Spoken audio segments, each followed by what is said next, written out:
मी अरुण घोडके. शिवचिंतन. शिवरायांनी अनेक शतकातील साम्राज्यांचा सखोल अभ्यास करून स्वतःची रणनीती आखली होती. गनिमी कावा या युद्धपद्धतीवरून गडकिल्ल्यांचे महत्त्व देखील त्यांनी जाणले होते. म्हणूनच त्यांनी एकाहून अनेक बेलाग किल्ले निर्माण केले. त्यांच्या संरक्षणाची पूर्ण योजना आखून ती प्रत्यक्षात उतरवली. त्याचबरोबर स्वराज्याला व्यापून असलेला सागरी किनारा संरक्षित असावा म्हणून अद्ययावत आरमार उभे केले. किनाऱ्यावरती सागरी एक शृंखलाच निर्माण केली. राजाने एक कार्यक्षम गुप्तहेर संघटना उभी केली.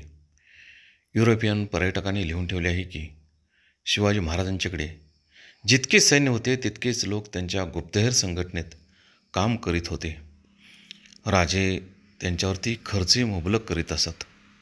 भैरजी नाईक नावाचा गुप्तहेर संघटनेचा प्रमुख होता. गुप्तहेरांच्या खडानखडा तपशीलवार माहितीवरच शिवाजीराजांनी कित्येक अशक्यप्राय वाटणाऱ्या अनेक योजना यशस्वी केल्या.